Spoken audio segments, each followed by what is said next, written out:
Hey guys, good morning, it's Name, and today Majora's Mask 3D is the game. In the last episode, we got here to Snowhead Temple. Well, actually, we didn't get here to Snowhead Temple. We began Snowhead Temple. We knocked out about half of the dungeon, maybe a little bit shy of that. And in this episode, we're going to be continuing through Snowhead, hopefully getting up until the boss door, or maybe slightly beforehand if I want to balance things out a little bit. Not entirely sure, but regardless, we're going to get very close to the end. So that's what we're going to do, starting now. Kidding, we actually started a few seconds ago. I don't know why I think that's surprising or funny. I'm gonna stop talking. Well, I'm not gonna stop talking, but I'm gonna stop being dumb now. At least I'm gonna try. Anyways, so what we're gonna do is after you hit that switch, return here to the central room. We're gonna want to once again take the red door to go back to the entrance, and we're gonna go back into that room that we were in earlier when I said there wasn't a whole lot we could do at the time, but that we were gonna get another item that will allow us to do more. That was the fire arrows, and now we have that, we're gonna be able to melt these ice cubes that you see. There are also wolfos around here. You can choose to kill them. You probably will, because they'll probably run up to you, and they're pretty annoying once you melt the ice cubes. Yeah, actually, I'm literally about to get attacked. Okay, let's get out of here. Let's go ahead and transform back into Goron Link.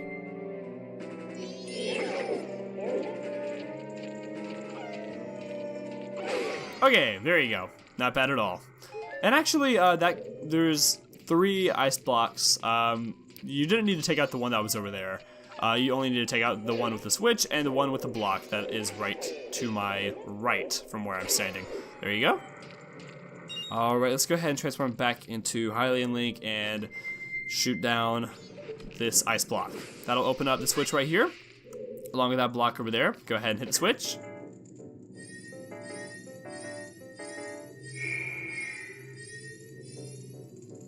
And there you go. And if you thought you were going to go through a Zelda dungeon without, well, a recent Zelda dungeon without, or a recent ice Zelda dungeon without a ice block puzzle, then you were wrong, because ice block puzzle. Although it's not very difficult at all. I remember the one in Spirit Tracks was actually rather difficult. When I say the one, I mean like the few that were in Spirit Tracks. Ugh. Not fun at all. Those are actually pretty hard in my opinion. But this right here, nope, not hard. Just up, right, and then back. And you can go ahead. Grab this chest right over here.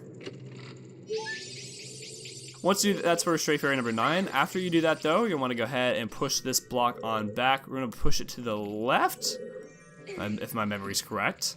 I have my notes here, but I'm actually going purely off memory, which probably isn't a smart thing for me to do, but oh well. And then back to the left.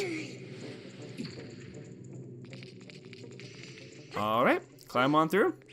And surprisingly, we can actually make this jump, believe it or not, and exit through to the door that we just opened. Unless I missed something. Did I miss something? No, I did not. Okay. Remember, in the last episode, I said you're gonna want to push those 2 blocks forward to make a shortcut for us later? Well, yep, here we are. You probably remember that room right down there. Go ahead, hop on across. All you have to do, these are new enemy, flying jars. They're literally just flying jars. Defend against them by just putting up your shield. That easy. The only thing that they're there for is just scaring the crap out of you if you didn't expect that coming, which I definitely did my first time playing it. Stray Fairy number 10. Next. Okay, now we're going to want to go ahead and backtrack to the entrance room once again, and then go to the second room that we went to after that, which will be right across the hall. That refroze. It's very strange. Do be wary of the falling icicles. Go ahead and get ourselves some more magic or health if we want to, if you do need it. Want to go ahead, ignore the white wolf ghosts because they just keep on reappearing, nothing you can do. Now that we're back in this room, you might remember a treasure chest that we weren't able to get earlier, right here. It's frozen, but once again, fire arrows. It is now open for us. And also, I would go ahead and shoot the freezers as well. You know, you technically can run up to them and punch them, but this is just a lot easier, and why not when you have as much magic as we do? Just go ahead, take them out that way, so you don't have to worry about them. So, I don't know if I mentioned this last episode, I don't believe I did, but actually right before recording the last video, I got news that I'm falling, news that my grades were updated online, and I got to see that I wanted to, will get past the semester maintaining a 4.0 GPA, which is really, really good for me. Only because, well, a 4.0 GPA is good for anybody, but it's especially good for me because I'm applying to a very competitive program within my college, so having that high GPA will make it a lot more likely for me to get in, fortunately. So yeah, needless to say, pretty happy about that. Anyways, yep, making sure, looking at my notes, making sure I didn't know what I needed to do. Go ahead, go back to this way, this north stairway, and you remember this room as well. We're doing a lot of backtracking, actually, more than I realized before recording this video. Let's go ahead and kill these enemies again. The real bomb chew and the freezer, let's go ahead and shoot it from afar because I'm lazy and I have tons of magic, so I can do this. There you go. Now, you might have spotted this, actually, which... Oh, cool, we were able to get our arrow back, awesome. You might have noticed this coming into the room the first time around, but if you look up, which if you notice this, kudos to you, you'll see there's an ice switch right up there. If you try to hit it with your regular arrows, you will find that you could not take it out because it's covered in ice, but if you shoot it with a fire arrow,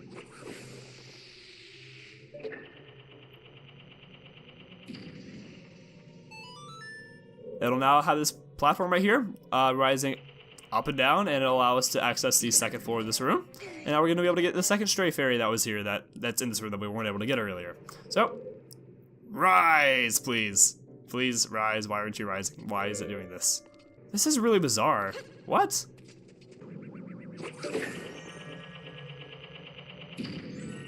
Okay, that's really odd. Because... Okay, I think what the trick is you need to be on the platform when... Wait, really? I could have sworn it kept rising and kept falling. I did not know that. I thought it went up and down over and over and over again. I didn't realize it was just a one and done deal. Okay, duly noted. Make sure you're on the platform when you shoot with a fire, or otherwise you'll have to go ahead and shoot it again. I did not realize that. Shame on me. If you go ahead and look on forward, you might notice that there's nothing that would really make you think there's anything fishy about this, but if you look to the left, you'll see a treasure chest right up there. You might wonder, how could we possibly get up there? We don't have a hook shot or anything like that. But if you go ahead and put on the lens of truth, you'll see steps right over there. Let's go ahead and take this off for now, though. Let's get a little bit closer. And not looking at it from the side, you can actually see it for what it is. Yep, it's these little ledges that are just floating in midair, because that makes sense. Make sure you're not wearing the bunny hood when you're doing this. In the last episode, I was talking about there's going to be times where you don't want to wear the bunny hood because you'll overshoot things. This would be one of those times, so do not wear the bunny hood while you're doing this. Just go ahead. Hop. Oh, straight across! Oh, no. Not sure if you guys noticed, but for a Let's Player, I'm very, very, very bad at talking while playing video games. By the way, good tip is that in order to not make the mistake that I did, whenever like you're about to turn like this, just very gently press your analog stick to the direction you're trying to turn, and then use L if you're playing the 3DS to just refocus your view, and just keep pointing the analog stick in just one direction when you're hopping across. I mean, be careful to set up your jump, but don't try to do anything fancy when the moment you're jumping off the ledge. And if you do that, you should be just fine. For straight fairy, not what I was trying to say, stray fairy number 11. Now all we gotta do is just enter the door that we now have access to. Let's go ahead and put on the bunny hood because I want a little bit of extra oomph in my jump to make sure I make this jump. Let's go ahead, roll on forward. There you go. Another thing that is happening is I'm going back to work very soon. Since I've been at college, I haven't been working. I didn't work my first semester of college just because I really wanted to focus on my classes and, you know. So, but now that I'm back here in town, I am, once again, going back to work. Which I've mixed feelings about it. Not really going to get into it, but, hey, it's money, so I'm really happy for that, especially being of how much I'm spending on Christmas this time around. So, yeah, it's a good thing, but I'm not looking forward to working tomorrow, Wednesday, or Thursday. I'm working 6 hours all 3 days. So, not a whole lot. I mean, it's only 18 hours this week, but hey, it's a good little bit of side money, and I'm definitely, like I said, appreciative of it, because I always seem to go broke right around Christmas time because I'm buying gifts for everybody. Which I make this very, very ambitious list of people that I want to get Christmas gifts for. I'm like, I want to get Christmas gifts for them, and them, and then I just look at it and I'm like, wow, if I spent like $15, which is like an average gift price for me, or at least what I try to aim for, on every single person, like it would be like $200, and $200 is definitely doable to someone who has a stable income, not to a college student. So yeah. Anyways, right here, really important thing that I should note. If you remember, we previously went across one of these snow drifts like this, where it's just a bit of snow on the side and you can just roll on through to get to the next door. We did one of these earlier, but there was a wooden net to catch us. That wooden net is not here, so you need to be very, very, very careful when doing this, otherwise you're going to fall all the way down, and you'll need to backtrack up this way. That being said, I'm not going to be talking for the next few seconds. Okay, we made it, very good. And we're going to go ahead and use our small key that we got earlier. This room, we have a new enemy called Eno, or Inu, or whatever you want to call them. I guess Eno is what I'm going to go ahead and call them. You're going to find a smaller one and a larger one. Go ahead and defeat the larger one first, who can more easily do you damage. He will split into 3 others. Go ahead and kill them all, which they're very weak enemies. Just one punch, one punch, and they're done. And lastly, there's something that I'm missing right over here. If you put on the Lens of Truth, which you'll know to do so because you can see the snow that's hanging on down. The Lens of Truth is not a mask. Imagine the Mask of Truth. You find there's a little cove right in here. Let's go ahead and shoot that with regular arrows, not fire, because I do not want to waste my magic. Oh, I'm Goron Link. I'm like, why can't I shoot it? Oh. There you go. And if you know it's there, you actually don't even need the Lens of Truth. You can just go ahead and just shoot right through the wall if you know that that's there. That's definitely an option for you. If you're out of magic and you don't feel like hunting a knee down, which, again, there's magic everywhere. Stray Fairy number 12, not Straight Fairy, like I said earlier. And now that we have the fire arrows, we can go ahead and shoot through this ice right over here. And that'll open up a new path for us. And now I cannot remember, do I go through up the stairs or do I go over here? Wait, is this the entrance? Yeah, that's the entrance. So we definitely don't go through the entrance. We go back through this way. Let's go ahead and equip the bunny hood because I do not like how slow Link is going right now. Which is actually a thing that I noticed is when I was playing through this earlier, I realized that like Link's slowness bothered me a lot less in a dungeon rather than it did just some open field. Anyways, right up here, 2 Dino Fulls. This is a mini boss of the last dungeon, but now we're fighting 2 of them at once. I recommend you go ahead and put on your Goron mask, transform to Goron Link. It's really the easiest way to kill these guys. Go ahead, curl on up, and not get attacked. Press B to do that. Press B to do the Goron pound is what I'm trying to say. And just one hit. That's it. Does all the damage you need. And each will drop a Stray Fairy. You get Stray Fairy number 13 and number 14. This has gone by really quick, actually. It feels like it's gone by even quicker than Woodfall Temple. Wow.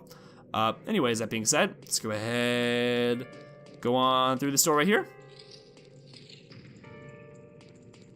Seems like we got to the top of the pillar. We're making progress. Go ahead and roll on 4. There's only 1 door we can go on through.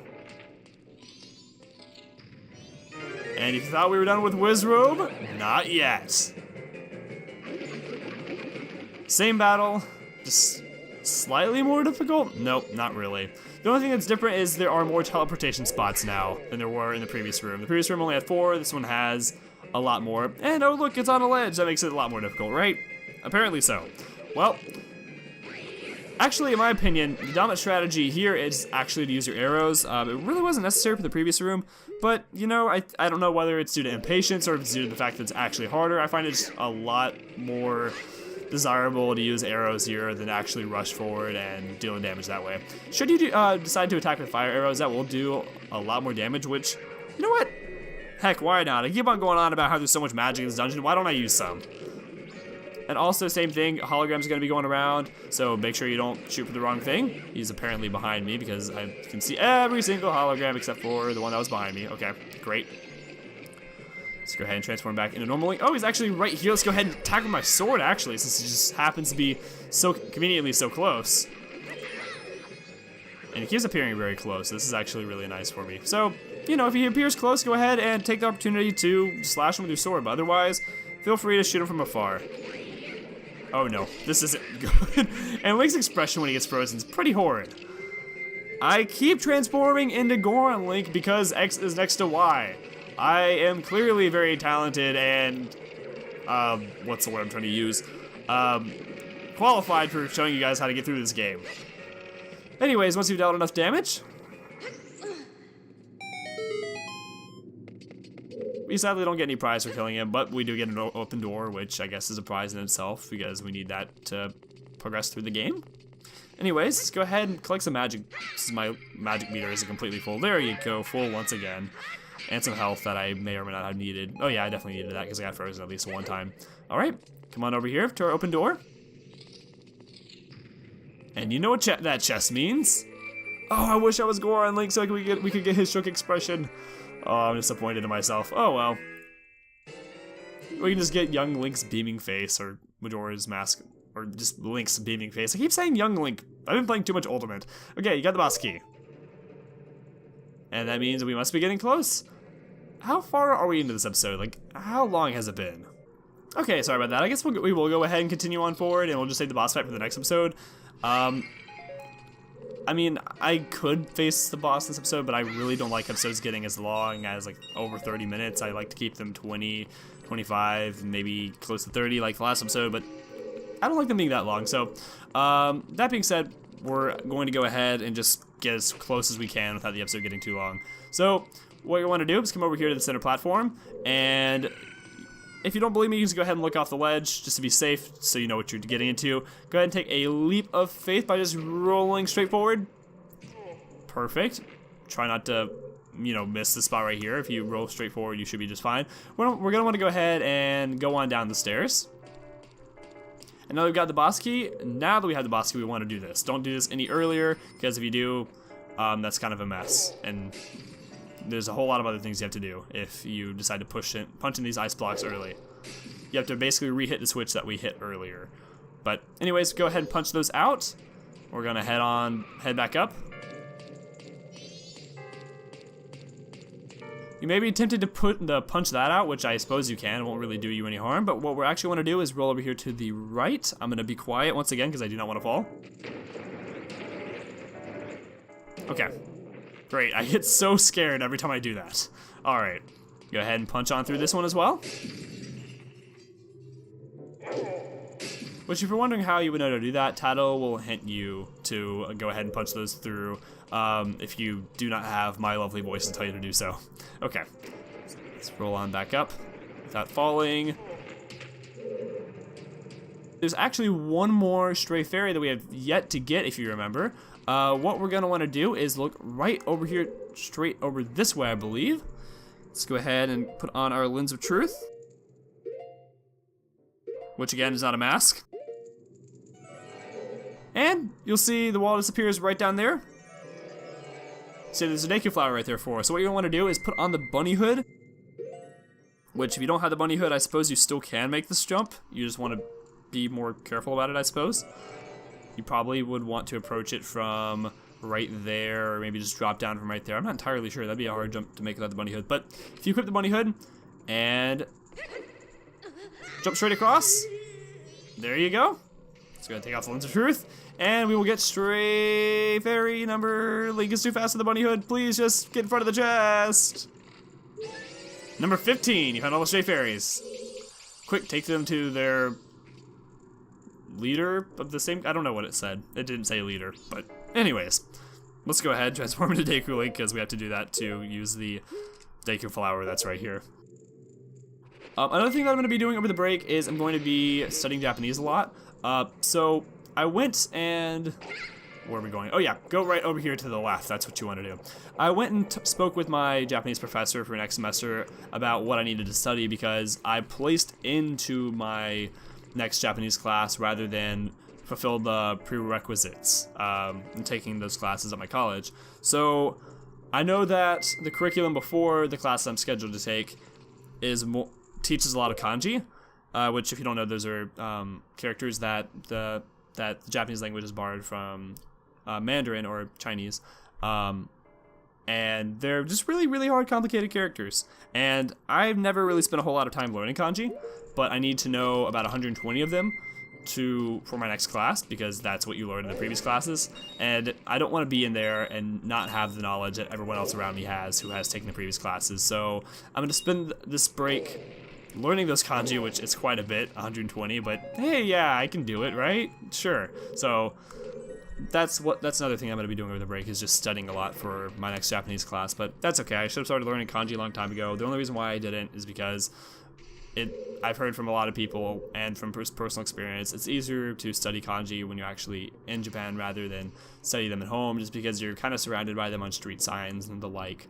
So Anyways, that being said, now that we've gotten all the stray fairies and the boss key, let's go ahead and roll on forward.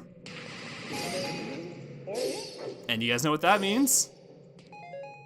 The boss is gonna be right through this door right here, and that's about all we have time for. Kidding, we technically actually have more time, but that's just where I'm gonna cut it off, okay? No questions asked. That's gonna be it for this episode. Next time on Majora's Mask, we will take on the boss of Snowhead Temple, and that's probably about it. Let's admire this heart that looks like Majora's Mask, or I like to say instead, looks like a really nice heart with a lot of spikes. I don't know. Looks painful. I've been Camerati, thanks for watching, and I'll see you guys back here next time. Goodbye, guys.